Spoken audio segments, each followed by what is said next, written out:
This is SportsRage. I am Morency. I got to check Canucks Twitter here in a minute.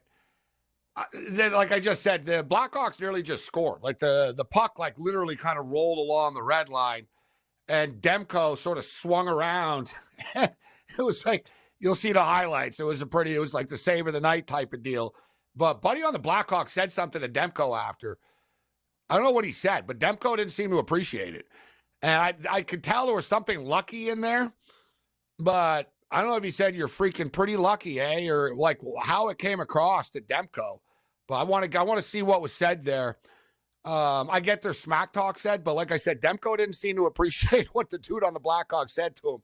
Kind of looked up and they weren't laughing. Like there wasn't like a joke, but Demko did get incredibly lucky there. That was very close, 2-0 in this hockey game. As Joe mentioned, the Canucks are actually laying 3.5 goals right now. We should note the second period has started, and Chicago are all over them to start. So, which means Vancouver will probably score the next goal. That's the way it always works. But I'm not interested in the 3.5 here. I wouldn't take 3.5, and I wouldn't lay 3.5.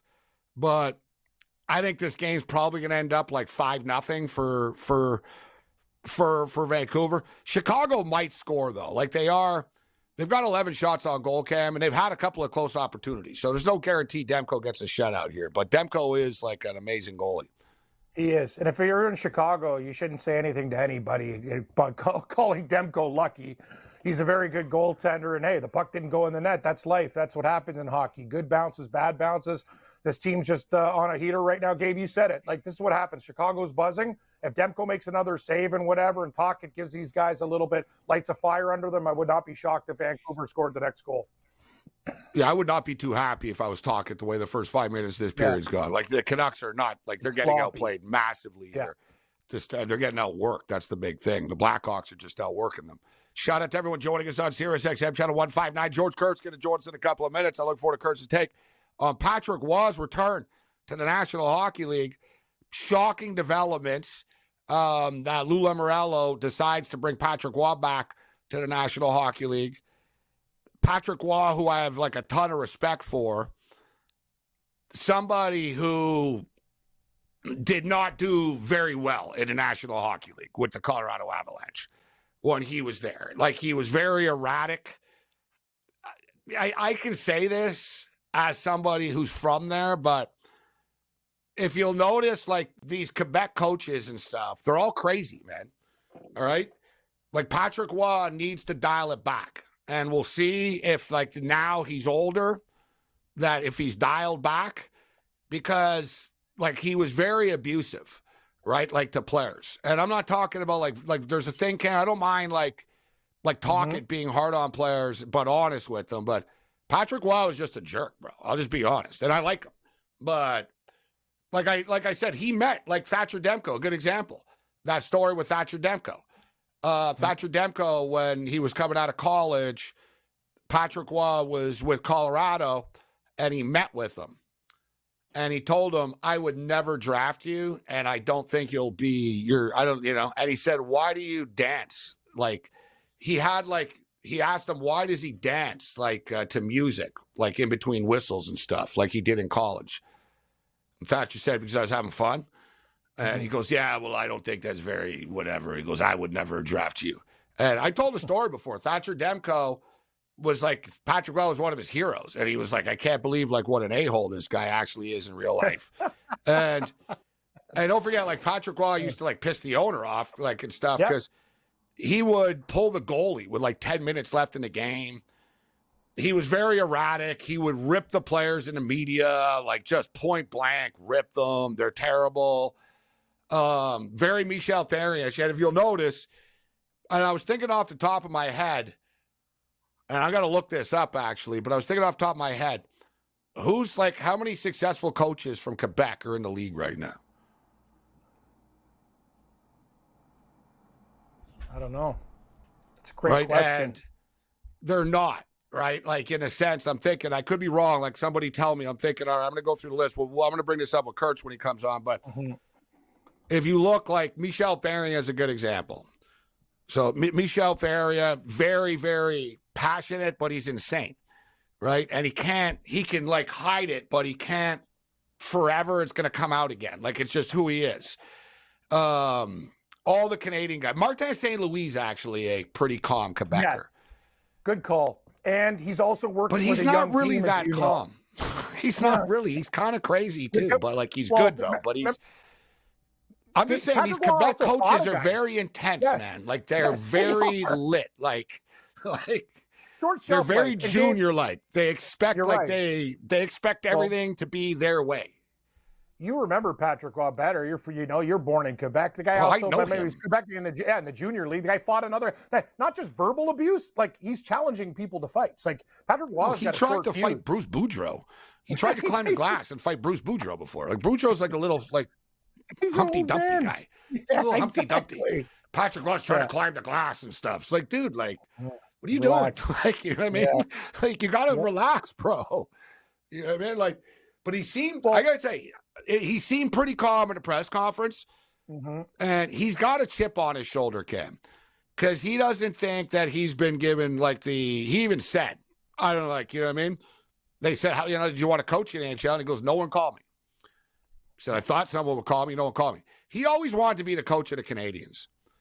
That was his thing. And it was like, that was like he always visioned himself being a head coach of the Montreal Canadiens. But the Canadians are sort of like the Cowboys, Cam, in which they're scared of him. They're like, we can't have this guy. Like, he's too much of his own man. Our press conferences are going to turn into circuses. He's going to get into it with the Journal de Montréal guys and the local media guys, the French guys. It's going to be a constant war all the time. We don't want that. So, and it bothered him. It's New York with the Islanders. It'll be fine. But it's funny. I watched the NHL Network today, and they were praising it like this and that and how well he works with players and stuff. And I was thinking, like, you guys are being pretty optimistic about this, to be honest. It's a strange hire. Yeah, it's a very strange hire, and there's a reason he hasn't got hired. Exactly the things you said. Intense, verbal abuse, all the other stuff that goes along with it. Let's remember another French-Canadian coach, and you bring up a great point, Bob Hartley, who I watched. Yeah, he was another one. Thank you, Cam. Yeah. He's out of the league because he was abusive. I went to an Atlantic Thrashers practice before Pharrell was doing that. You know what? He bag skated guys in the NHL. And I went up to my buddy. I go, that's what I'm saying. Yeah. He's doing stuff that and I remember one of the players told him to F off. It might have been Ilya Kovalchuk, one of the better players in the league back then. Like that's what I said, Cam. They think it's like junior. Like he would hit players with sticks in the ass, skate faster, and like it's crazy. He'd shoot pucks at people in practice. Like, hey, you. But it's insane. But they were saying, Patrick Roy, the first practice was so intense and stuff. It's like, but it was fun. Yeah, okay, you guys think it's fun now. Wait until you piss him off. Wait until he's in a bad mood, and it won't be so much fun. But he's an intense dude, and the Islanders are just such a bland, nothing franchise. Sorry, Kurtz, but we'll break it down the other side. But like, you're just sort of like bland. You know what I mean? Now you got something at least.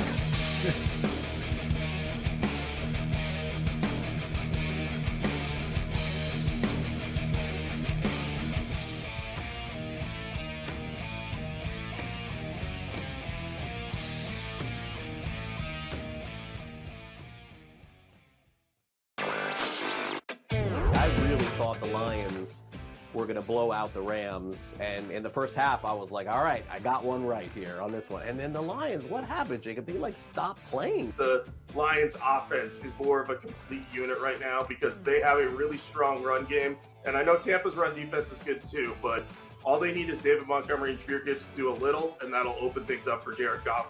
Newswire, only on SportsGrid.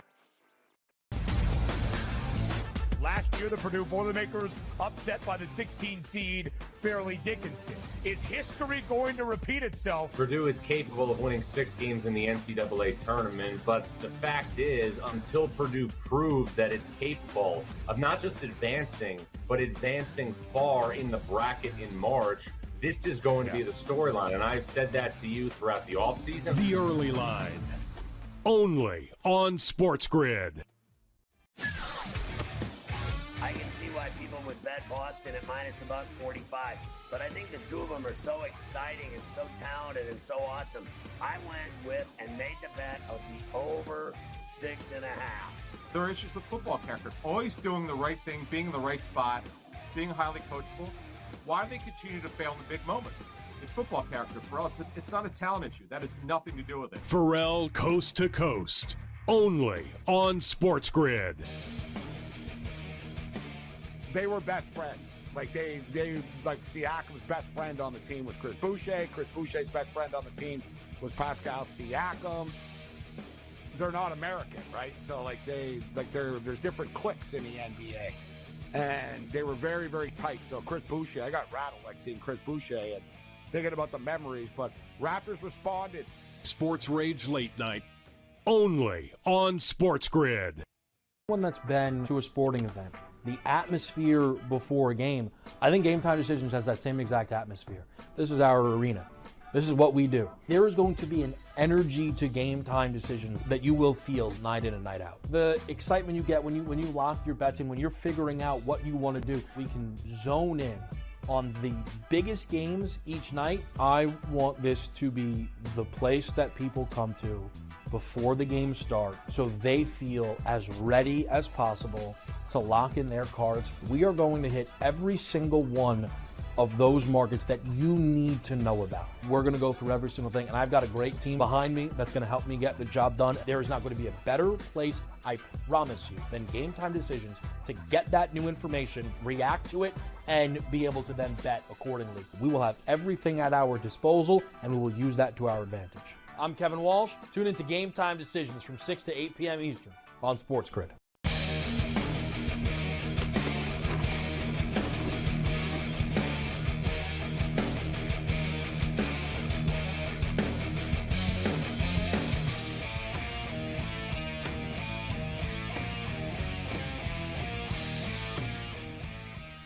All right, the LA Kings still scoreless with the San Jose Sharks right now. Not a massive fan of this. I've got them connected to a lot of parlays with the Vancouver Canucks. Kansas Jayhawks up 70-63 late in this basketball game, under 30 seconds remaining there. And the Canucks are still up 2-0 right now. Chicago have played well in the second period of play. Let's bring in Captain Shock right now. We're assuming that George is stressing out this LA King game with us right now. We need some goals from the Kings, Kurtz. What's going on? Indeed. I think that goes without saying. I'm not stressing yet. I mean, it's only the first period here. But the Kings we just don't want to go from San Jose. They're not scoring a lot of goals. The Kings aren't scoring a lot of goals. What's it going to be? A 2-0, 3-1 final? That's what it feels like with LA almost every game they play now. Well, let's hope. All right, let's get a goal here with the LA Kings. All right, George. So shocking development over the weekend with your New York Islanders. So they make the coaching change. That's not a shock, but the shock was that it's Patrick Roy. There were no rumors or anything that Patrick Roy was going to return to the National Hockey League. Lane Lambert is out. Patrick Roy is in, and interesting hire. Right? I mean, the hockey media seems to be applauding it, that he's going to bring some intensity to this team, which I get. But let's just be real. His first stint in the National Hockey League did not go very well as a head coach. And I almost look at him sort of like a football coach that almost might be better off for college, right? And like junior hockey, he was the kingpin. He was the owner of the team. Like, he controlled everything. Like, you know what I mean? I own the team. I own the building. I own, you know what I'm saying? He controlled everything about the operation, and it was good for him. Now back in the National Hockey League, he's going to have to take a step back and not be as intense as he's been in past years. Otherwise, the players will end up hating him pretty quickly, George. I think that's fair. I know that my first thought was Patrick Roy and Lou Lamoriello. That's an interesting mix. Right, Lou tells you nothing, absolutely nothing. It's more. I know the fans hate him because you're not allowed to say anything. You can't have a beard. You can have no individuality. Patrick Roy is out there, right? He's going to have some fun press conferences. He likes to talk, and I know talking to an Islanders beat writer yesterday at the game here, they said in the press box you could hear Patrick Roy during the game. He's that loud. You could hear him telling the players what to do, yelling at the refs, yelling at the linesmen. He's that loud, so he's intense. Listen.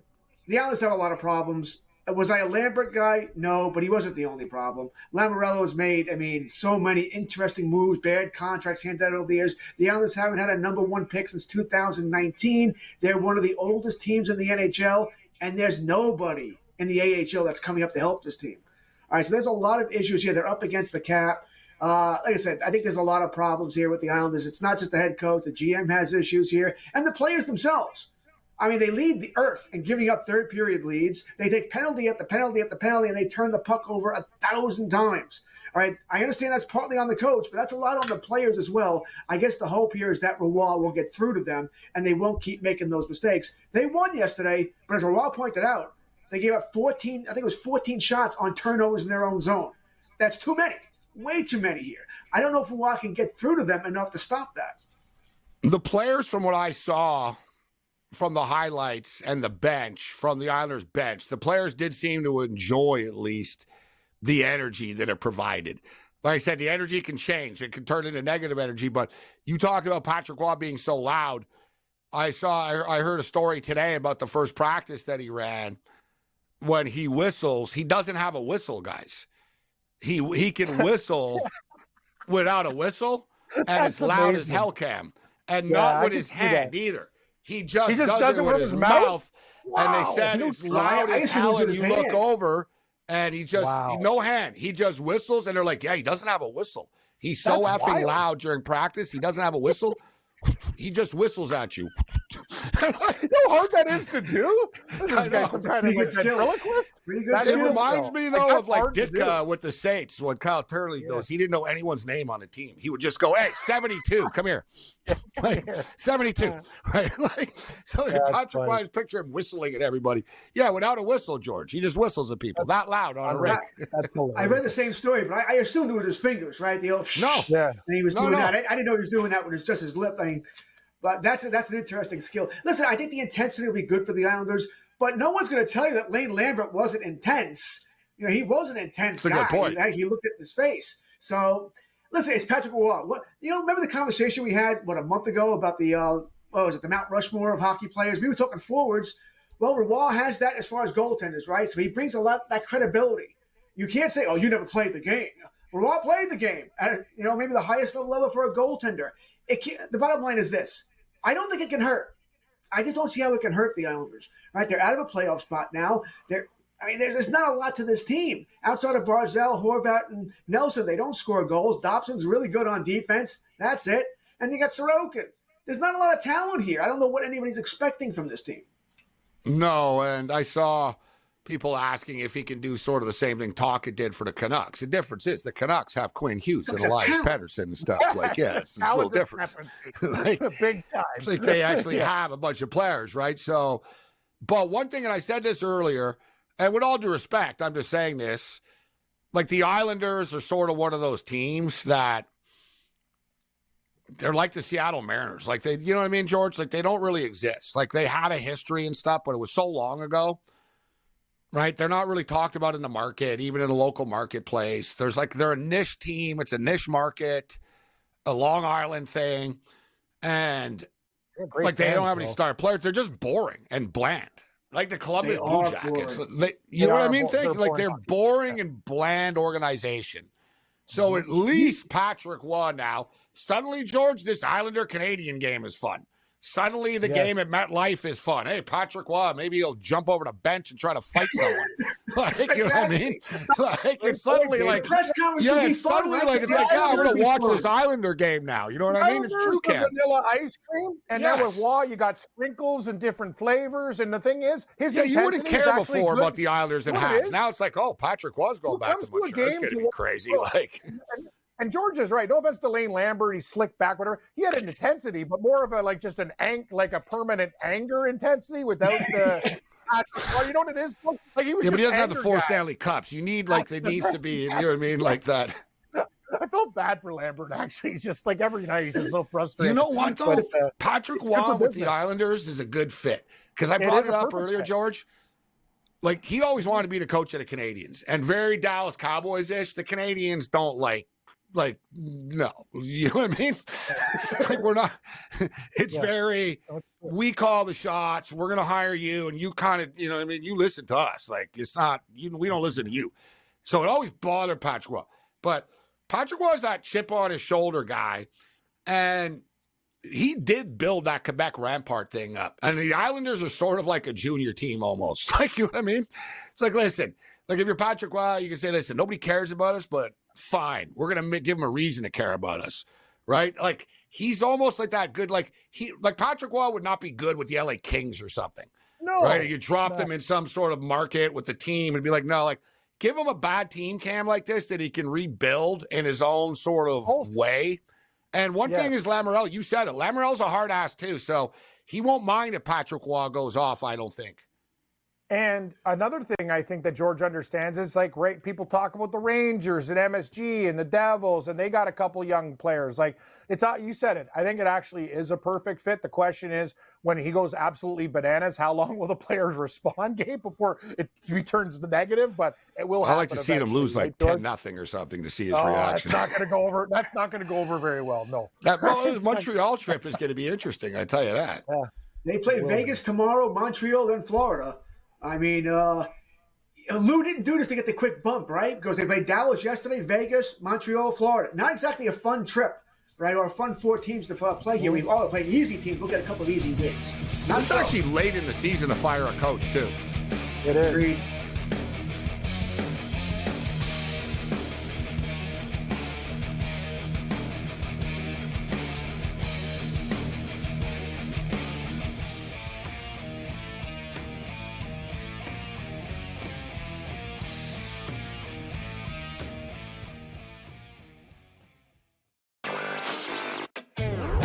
Thought the Lions were going to blow out the Rams, and in the first half I was like, all right, I got one right here on this one. And then the Lions, what happened, Jacob? They like stopped playing. The Lions offense is more of a complete unit right now because they have a really strong run game, and I know Tampa's run defense is good too, but all they need is David Montgomery and Jameer Gibbs to do a little, and that'll open things up for Jared Goff. Newswire, only on SportsGrid. Last year, the Purdue Boilermakers upset by the 16 seed Fairleigh Dickinson. Is history going to repeat itself? Purdue is capable of winning 6 games in the NCAA tournament, but the fact is, until Purdue proves that it's capable of not just advancing, but advancing far in the bracket in March, this is going to be the storyline. And I've said that to you throughout the offseason. The Early Line, only on SportsGrid. I can see why people would bet Boston at minus about 45, but I think the two of them are so exciting and so talented and so awesome. I went with and made the bet of the over 6.5. There are issues with football character. Always doing the right thing, being in the right spot, being highly coachable.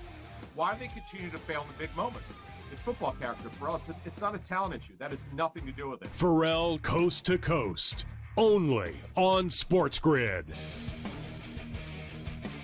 They were best friends. Like like Siakam's best friend on the team was Chris Boucher. Chris Boucher's best friend on the team was Pascal Siakam. They're not American, right? So there's different cliques in the NBA, and they were very, very tight. So Chris Boucher, I got rattled like seeing Chris Boucher and thinking about the memories. But Raptors responded. SportsRage Late Night, only on SportsGrid. One that's been to a sporting event. The atmosphere before a game, I think Game Time Decisions has that same exact atmosphere. This is our arena.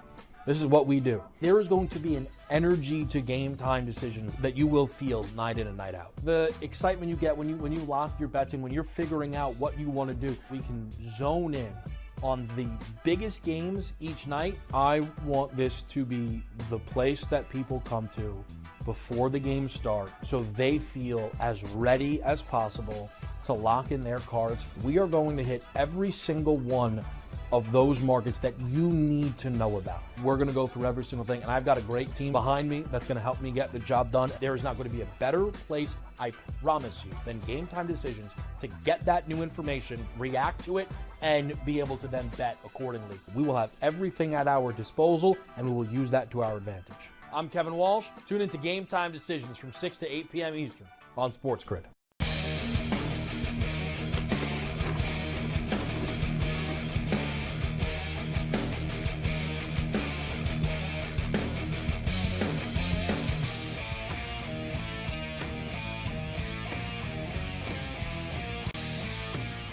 This is SportsRage. I am Morency.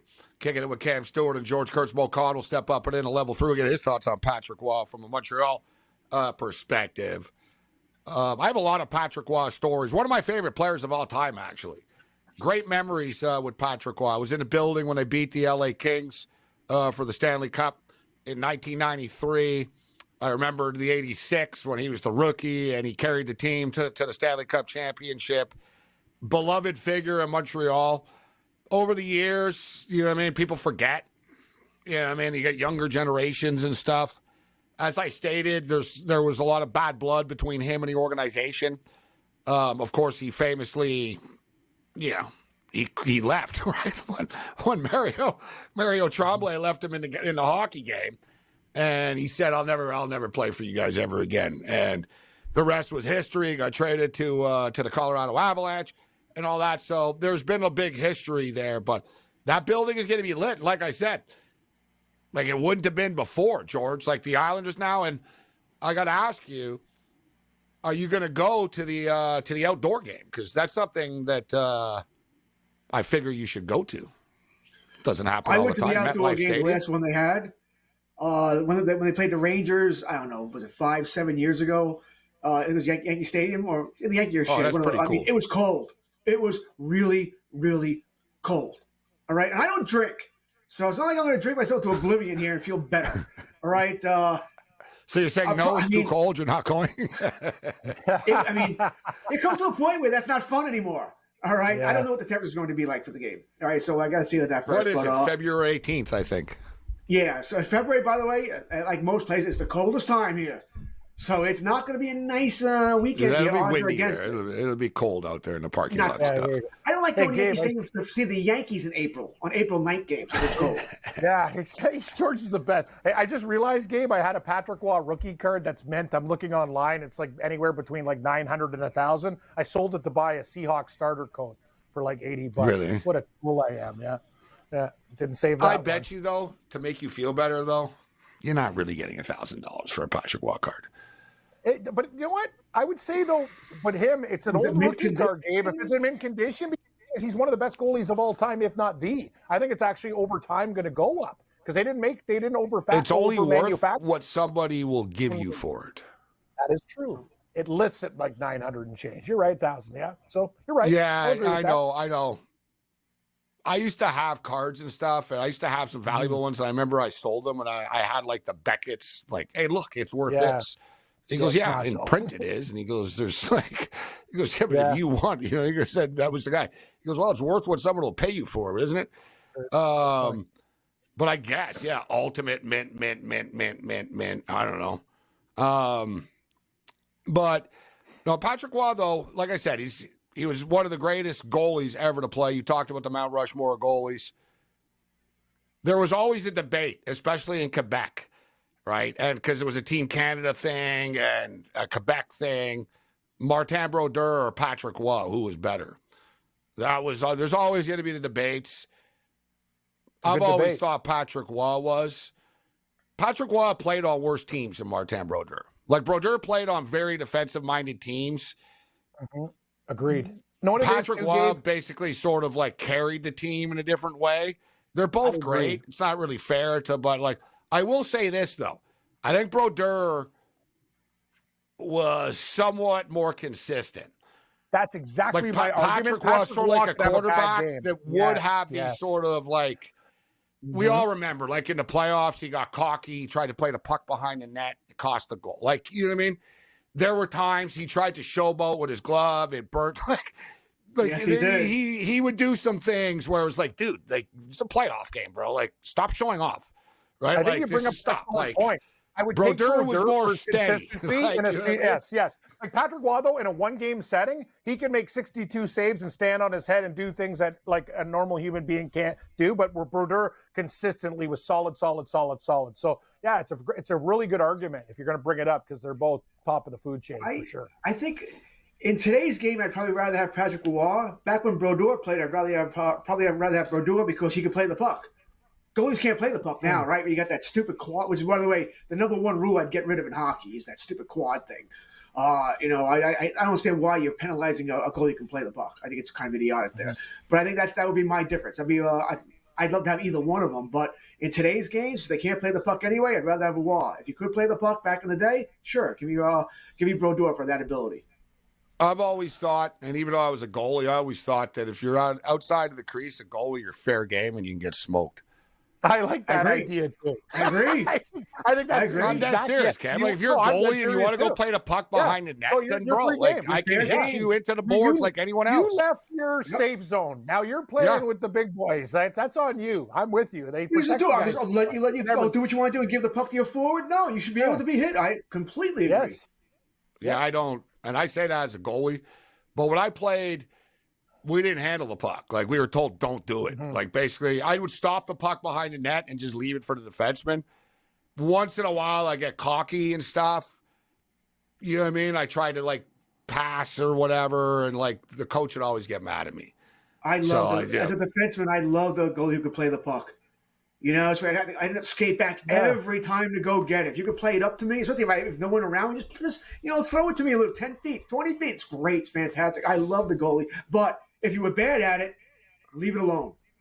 Don't touch it. And I hated goalies who stopped it, and then as soon as you got close to them, then they'd hit it to you. That drove me insane because you would hit it by me. And I never understood that. Don't either hit it to me 10 feet or don't hit it at all. How many NHL goalies, guys, have we seen this year when they've gone out to play the puck, get tripped up, and then the other team scores? It's like it's happening all the time now. It's a very common occurrence, and stay in your damn net. Like, I'm watching games, I'm like, what the hell is this guy doing? He doesn't even know what he's doing out there. He's playing the puck. Yeah, if you don't have confidence, you can't do it. Then stay in your net. Stay in the crease. I'll go get it. It's because they get bored, Cam. That's all it is. That's actually the answer. Because I'm you're telling sitting there you, going, they're all like, you know what? It's not just boredom, but they're like, I'm gonna show I could do this. I'll clear the puck myself off the glass. Like, you know what I mean? It's like, no, don't do this. Like, don't try this because it's not gonna. Because if it doesn't work, buddy, then that's gonna be empty. Like, and you're right. Goalies get burnt all the time now in the modern era because the game's so freaking fast. One mistake, bro, like they're gonna bury it on you. And I guarantee you, coaches, like you said, there's certain goalies that are really good at it, but for the most part, it's just dangerous. So we got through the first period here in Los Angeles, and there's no goals. Sharks and the Kings. Man, I'm a little stressed here because I got the Kings connected to too many Canuck plays. I should have just been all Canucks. But even the Canucks are one goal away from not covering on the puck line right now. So it's 2-0 Canucks after 2 periods of play. It's scoreless after 1 period of play with the Sharks and the Kings. And it's all over for the Pittsburgh Penguins. They're losing 5-2 right now with under 5 minutes remaining. I had a really good night, but I thought the Penguins were going to win. So I guess that streak's over, Gabe. I think from what I read, they won 11 straight games on the road against Arizona. But I don't know how many games of those were at the Mullet. So, hey, man, this Arizona Coyotes team, you can say what you want about them. They're a Jekyll and Hyde hockey team. You watch them, some nights I'm like, wow, they look amazing. Yeah, they're very. That's one thing, George. You always get a quality effort. Gabe was talking about that earlier. They're one of the hardest working teams in the league. You got to bring your lunch pail and helmet when you come play the Coyotes. That's for sure. The Phoenix Suns came back and beat the Chicago Bulls. We willed it home, calling them gutless.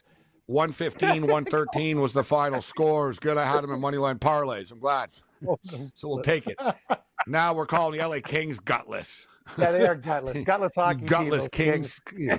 Come on, underachieving bastards. Sharks, like this is a serious time. Like, these guys are supposed to be like Stanley Cup contenders. Like, get it together, man. What's the deal? They haven't scored in weeks now. They cannot put the puck in the net for whatever reason here.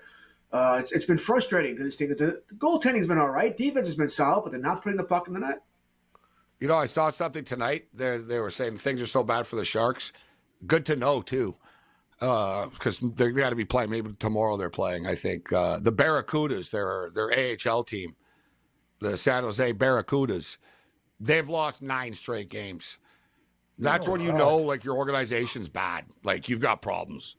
Like, your farm team has lost 9 straight. Your pro team has lost 7 of their last 10. Like, it's not a fun time to be the president of hockey operations right now. I'm going to be honest with you. Like, I remember I was down in San Jose. Those teams were playoff contenders every year. They had classic battles with the Canucks. I was at a couple of those games. Like, this organization, remember when Pavelski was there and stuff? They were very close.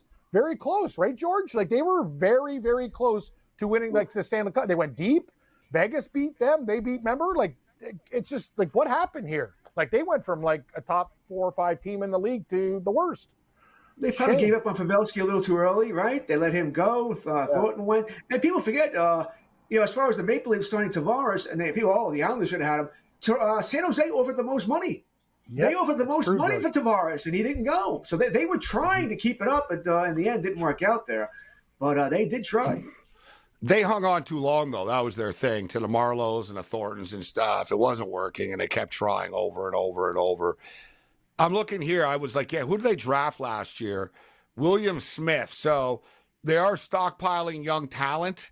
They're obviously going to have a top pick in the draft again this year. So, we'll see if they can just sort of put this thing together. But they're literally, the NHL, it's really hard to build a winner, man. It takes a while. Mm-hmm. So, like, they're going to need, like, 3 or 4 of these drafts type of thing, 5 of these drafts to rebuild. Gotta find a goalie. Sort of like the Montreal Canadiens. Yeah. I mean, they've been the Canadiens thing. They're just, every year they suck, and they're just stockpiling all these top 10 picks. See the stat? They have 6 guys on their team shooting over 19%. That's ludicrous. Like, that is an amazing stat. Not bad. That's fair. No, not bad. Not bad at all. I've been saying, they vary their opportunities, that team. They don't need a lot of shots. They sure do.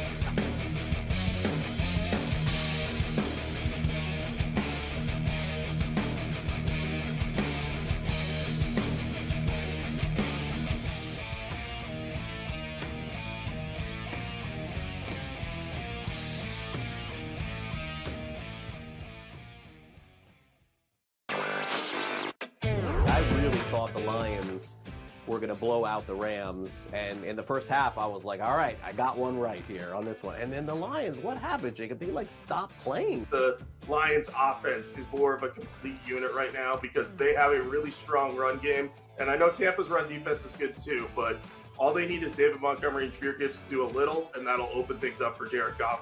Newswire, only on SportsGrid. Last year, the Purdue Boilermakers upset by the 16 seed Fairleigh Dickinson. Is history going to repeat itself? Purdue is capable of winning 6 games in the NCAA tournament, but the fact is, until Purdue proves that it's capable of not just advancing, but advancing far in the bracket in March, this is going to be the storyline. And I've said that to you throughout the offseason. The early line, only on SportsGrid. I can see why people would bet Boston at minus about 45, but I think the two of them are so exciting and so talented and so awesome. I went with and made the bet of the over 6.5. There are issues with football character. Always doing the right thing, being in the right spot, being highly coachable. Why do they continue to fail in the big moments?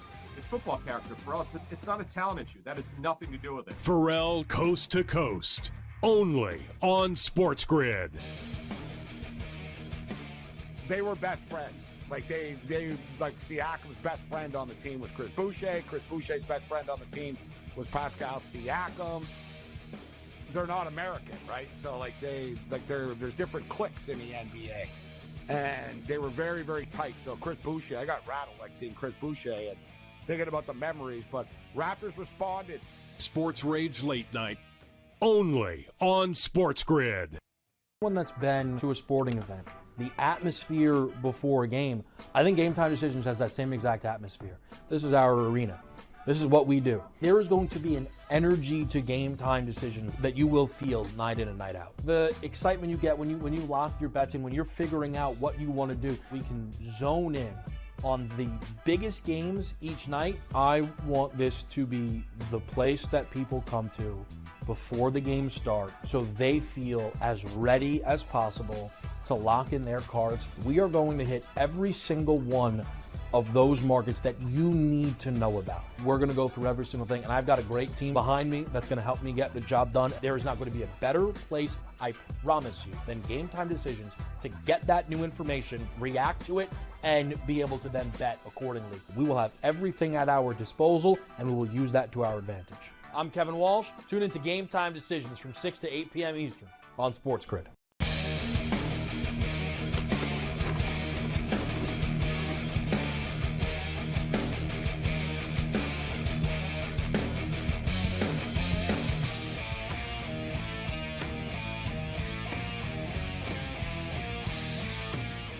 Wild night tonight in the National Basketball Association on the anniversary, the 18th anniversary of Kobe Bryant's 81-point explosion against my Toronto Raptors.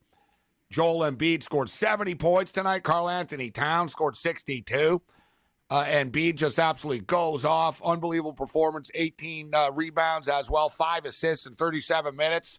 And, listen, man, Karl Anthony Towns had 62 points tonight, but they managed to lose the game as 12.5-point favorites. Victor Wembanyama scored 33 tonight, actually, in 28 minutes as well.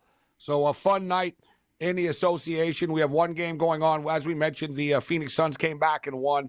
One game going on right now. Trae Young is out for the Hawks tonight. Sacramento handling their business so far, 79-66 late in the third quarter of play right now. Lower scoring game for a Sacramento game. In-game total is 214.5. NHL hockey, it's 2-0 for the Canucks at the intermission, and we played 5 minutes now of the second period, and we're still scoreless.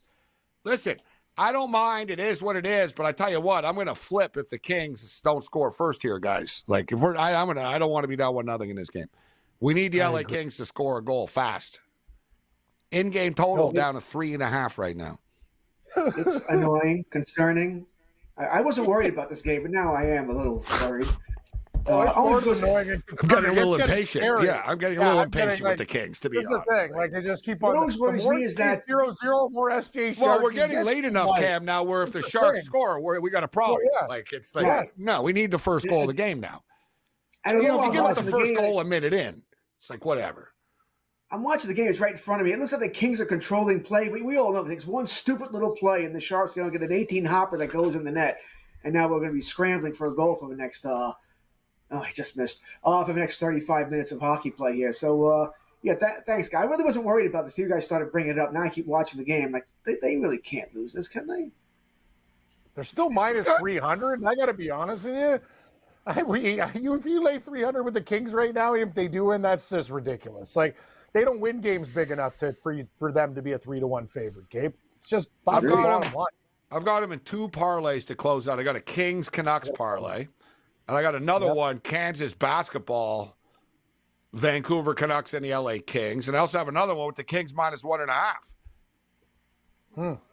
So it's funny, we need that first goal. Kansas won and Cincinnati covered there. Do you know, Gabe, the Cincinnati Bearcats in the last 5, like their 4 losses out of the 5 have been a total of 8 points, and tonight by 5. So all they do is play tight games. They lose those real tight ones. They beat TCU, but they've been a covering machine with these games against higher-ranked teams. Let's give the Bearcats some love. Yeah, Kansas is one of these teams. Every game's a big game, so they're not in peak form right now, Kansas. Yep. Right, like they'll be fine in the tournament, but they're not in peak form, even though they won tonight. So speaking of winning, the Detroit Lions are winning, and they're going back to the NFC Conference Championship game for the first time since 1992.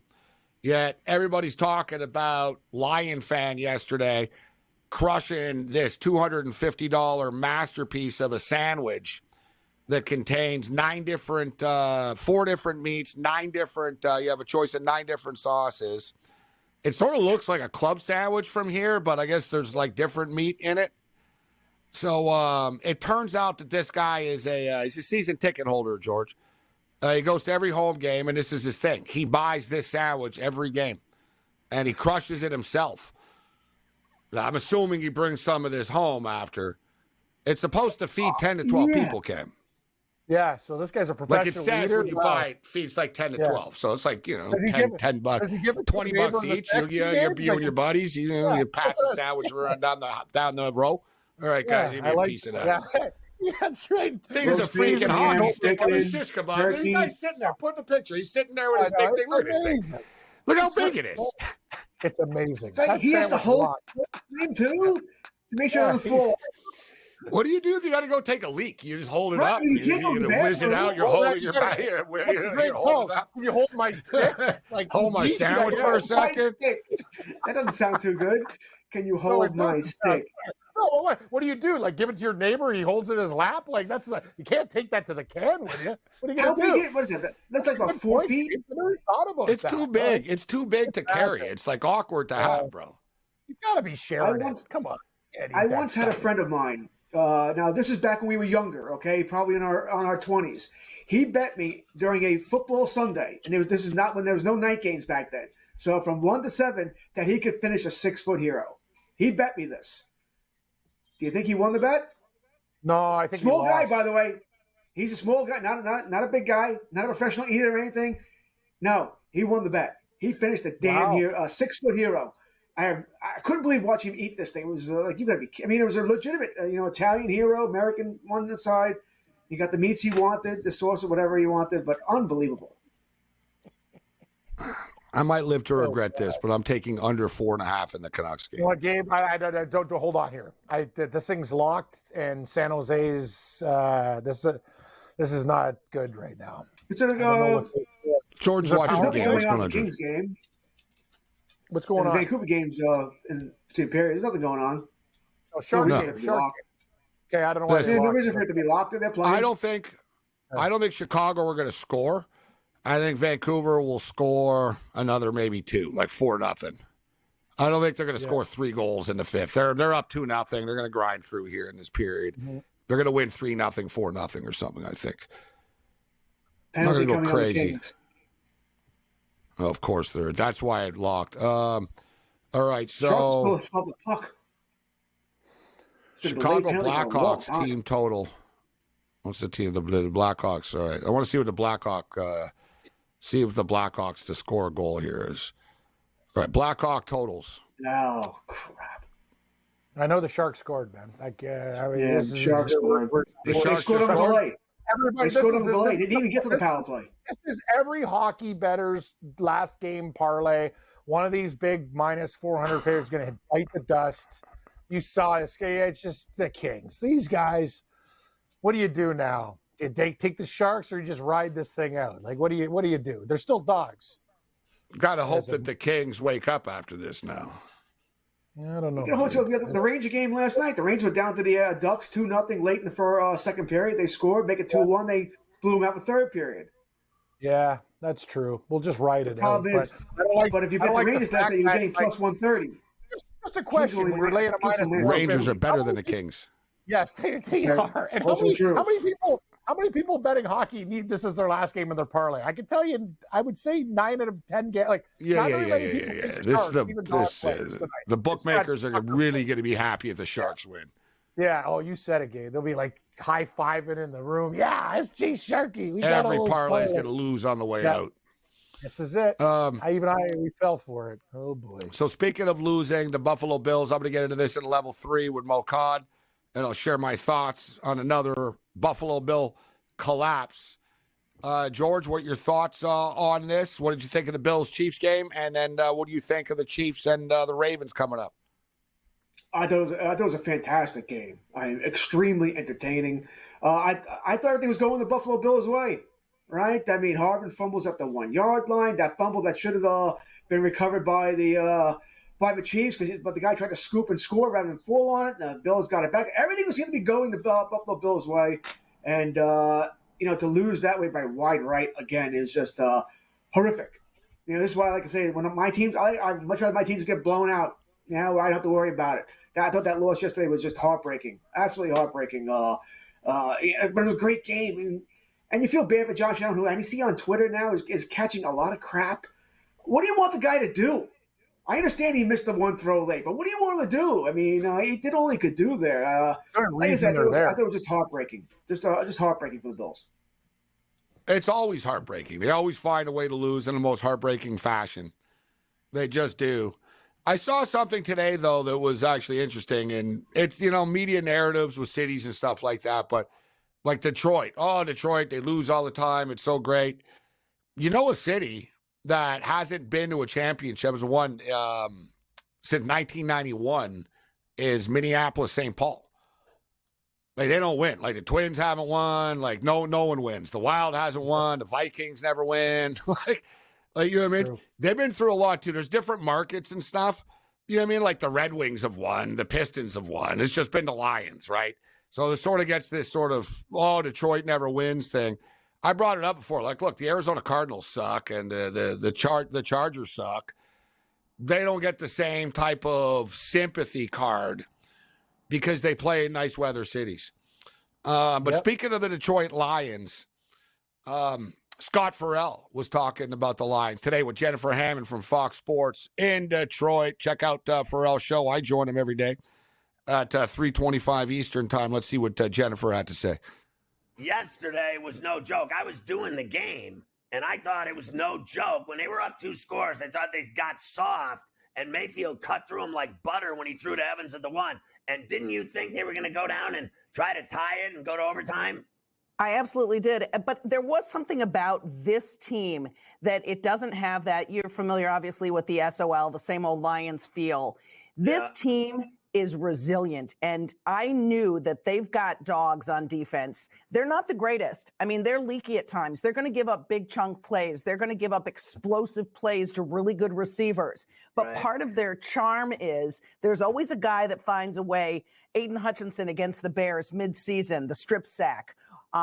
Yesterday, Derek Barnes with the interception. There's just always a guy. Even in Green Bay, they did it too. On the road in Kansas City, they did it. So there's just something about this defense and a belief that this team has inside that locker room. And it starts with MCDC, obviously. We got to give full credit to him, Brad Holmes. And going back to your point about the dog days here when people thought, that it was total futility and they shouldn't even have the Thanksgiving game.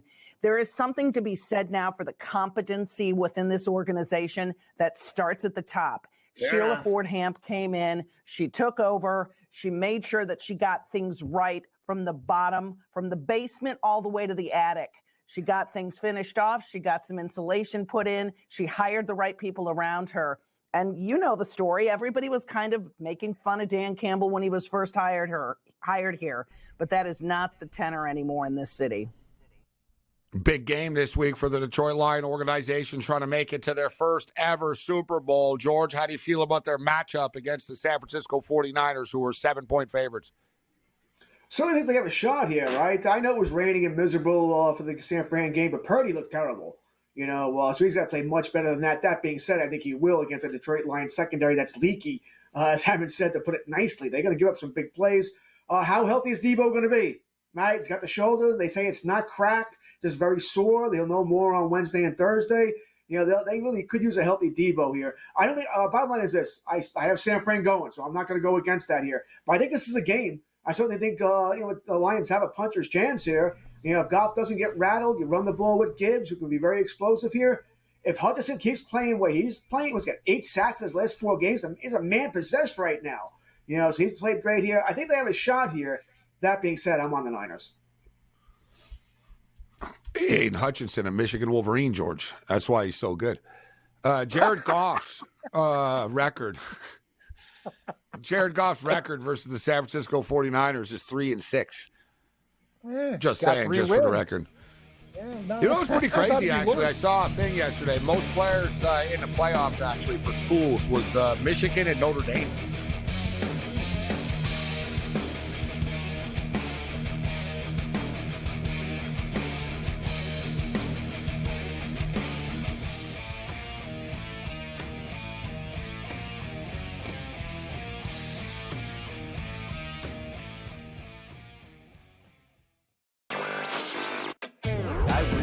The Lions were going to blow out the Rams, and in the first half I was like, all right, I got one right here on this one. And then the Lions, what happened, Jacob? They stopped playing. The Lions offense is more of a complete unit right now because they have a really strong run game, and I know Tampa's run defense is good too, but all they need is David Montgomery and Jameer Gibbs to do a little, and that'll open things up for Jared Goff.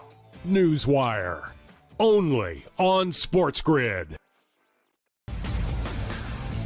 Last year, the Purdue Boilermakers upset by the 16 seed Fairleigh Dickinson. Is history going to repeat itself? Purdue is capable of winning 6 games in the NCAA tournament, but the fact is, until Purdue proves that it's capable of not just advancing, but advancing far in the bracket in March, this is going to be the storyline. And I've said that to you throughout the offseason. The Early Line, only on SportsGrid. I can see why people would bet Boston at minus about 45, but I think the two of them are so exciting and so talented and so awesome. I went with and made the bet of the over 6.5. There are issues with football character. Always doing the right thing, being in the right spot, being highly coachable. Why do they continue to fail in the big moments? It's football character, Pharrell. It's not a talent issue. That has nothing to do with it. Pharrell Coast to Coast, only on SportsGrid. They were best friends. Like Siakam's best friend on the team was Chris Boucher. Chris Boucher's best friend on the team was Pascal Siakam. They're not American, right? So there's different cliques in the NBA. And they were very, very tight. So Chris Boucher, I got rattled seeing Chris Boucher and thinking about the memories, but Raptors responded. SportsRage Late Night, only on SportsGrid. One that's been to a sporting event, the atmosphere before a game, I think Game Time Decisions has that same exact atmosphere. This is our arena. This is what we do. There is going to be an energy to Game Time Decisions that you will feel night in and night out. The excitement you get when you lock your bets in, when you're figuring out what you want to do, we can zone in on the biggest games each night. I want this to be the place that people come to before the games start so they feel as ready as possible to lock in their cards. We are going to hit every single one of those markets that you need to know about. We're going to go through every single thing, and I've got a great team behind me that's going to help me get the job done. There is not going to be a better place, I promise you, than Game Time Decisions to get that new information, react to it, and be able to then bet accordingly. We will have everything at our disposal, and we will use that to our advantage. I'm Kevin Walsh. Tune into Game Time Decisions from 6 to 8 p.m. Eastern on SportsGrid.